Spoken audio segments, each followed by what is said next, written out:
Hey guys, আজকে ব্লগটা কোনো ব্লগ না, হয়তো এটাই আমার লাস্ট ভিডিও হতে পারে।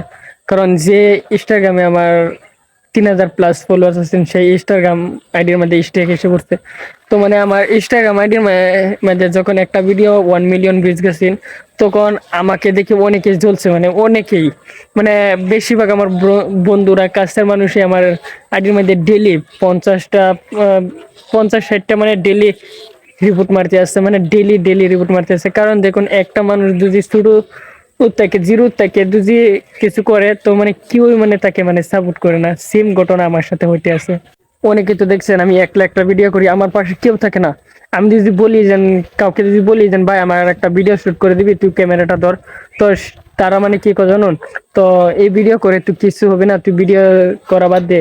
দেখুন ভাই, আমি এত কষ্ট করে ভিডিও করি, তবু যদি আমার পিছনে যদি আপনারা লেগে থাকেন না, আপনার মানে আমার কাছের মানুষের লেগে আছে, মানে এমন ভাবে লেগে আছে, যদি তাদের যদি কোনো শত্রুতা থাকে আমার সাথে, ডাইরেক্ট আমাকে অ্যাটাক কর ভাই।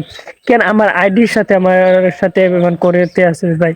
এত কষ্ট করে আমি ভিডিও করি ভাই, একটা ইনস্টাগ্রাম আইডি দিয়ে চলে যা, তাতে আমি কষ্ট পাবো না। কারণ যদি তোদের যদি ভালো লাগে যে আমার ইনস্টাগ্রাম আইডিটা বেন হয়ে যাক, তাহলে ভাই তাই ভালো। কারণ একদিন বিচার করবে আল্লাহ, তোদের একদিন বিচার করবে। আমার পেছনে লেজেন্ড লেগে আসছিস, আমি এত কষ্ট করে ভিডিও বানাই। আমি তো ভাই কাউকে ছোট করে, কাউকে করে ভিডিও বানাই, আমি জাস্ট ফানি কন্টেন্ট বানাই পাবলিককে হাসানোর জন্য। আমি জাস্ট ফানি কন্টেন্ট বানাই। তোরা যেন আমার পাশে এইভাবে যেন লেগে আসিস ভাই, কেন ভাই, কেন?